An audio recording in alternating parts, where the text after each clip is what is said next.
Okay, for this video, I wanted to quickly cover the IRS Form W-9S and under what circumstances you might be asked to complete this. So the W-9S, as you can see here, it's a request for students or borrowers' taxpayer ID number and certification. So I've got one slide here that I want to just go through really quickly, and then we'll go through the W-9S and show and fill out the required fields.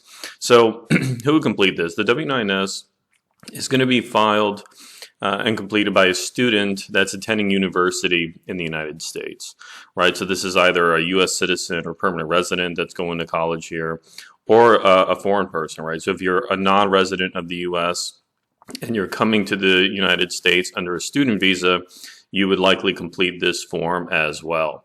So the purpose of the form is to certify the taxpayer ID of the student, right? So again, if you're a U.S. citizen or a permanent resident, so a green card holder, you'll have an SSN, a social security number. And then if you are a temporary resident coming in on a student visa, you might just have an ITIN instead. And so the student prepares this W-9S, lists their ITIN or SSN, and the university and or the lending institution in this case is going to use that information for reporting purposes. So students will receive a Form 1098-T that's prepared by the university, and it's given to the student and it's sent to the IRS, and it shows the amount of tuition and fees paid during the year. And that's important because taxpayers are generally eligible to take a tuition and fees deduction on their tax return, or they might be eligible for a tax credit based on the amount of tuition and fees they're paying. And then the 1098-E is used to report the amount of student loan interest paid. So if you borrow money to attend college, and then when you start making payments on those loan balances, the amount of interest that you pay to the lending institution is going to be reported to you on a 1098-E, and that's also very important because U.S. taxpayers are eligible generally to take a deduction on a certain amount of student loan interest paid during the year. It is capped, but you do get a tax deduction for at least a portion or maybe perhaps all of your student loan interest paid during the year. So what's the big difference between the W-9 and the W-9S, right? So the W-9, most U.S. taxpayers are familiar with this, but there are some key differences here, right? So the W-9 is completed by U.S. tax resident individuals. So those are U.S. citizens, U.S. permanent residents, which is a green card holder, or individuals that are physically present in the U.S. and meet that substantial presence test. So those are basically the three categories of U.S. individual taxpayers.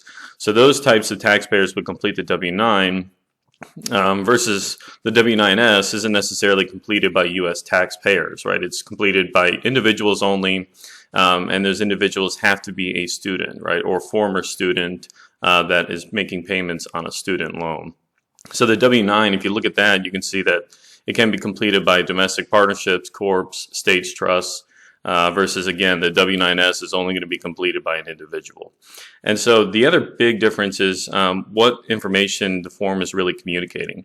The W-9 is designed to communicate tax residency for individuals. So if you're, again, a U.S. citizen, a green card holder, or an individual that meets the substantial presence test, the W-9 is designed to communicate that to the individual asking you for this information.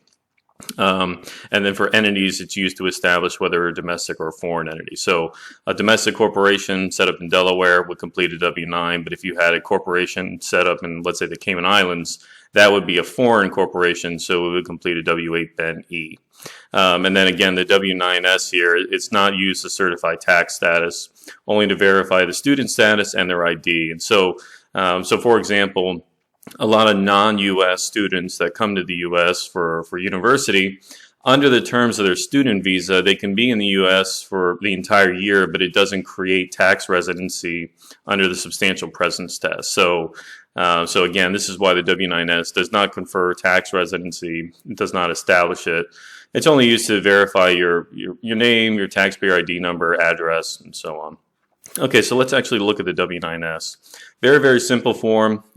Name of the student or a borrower up here, right? So we got John Q. taxpayer, his address, city and state, and then complete the taxpayer ID field, whether that's your SSN or I-10.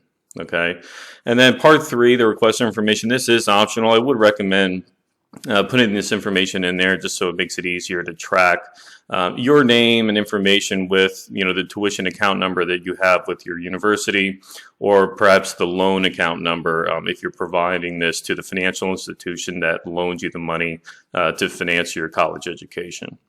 And then part 3, go ahead and sign this. If you are providing this as part of the loan, you would sign this and date it. If you're providing this to the university just for the tuition piece, then you wouldn't be signing and dating that piece there, right? You would just leave that section blank. So again, fairly straightforward form. This is it, just the 1 page, half page. There are instructions down here if you need a little more information, but pretty straightforward form. And again, those are the big differences you saw on the first slide about when you would provide this versus just a standard W-9 form. Okay, thanks for watching, and I hope to see you again soon. Thank you.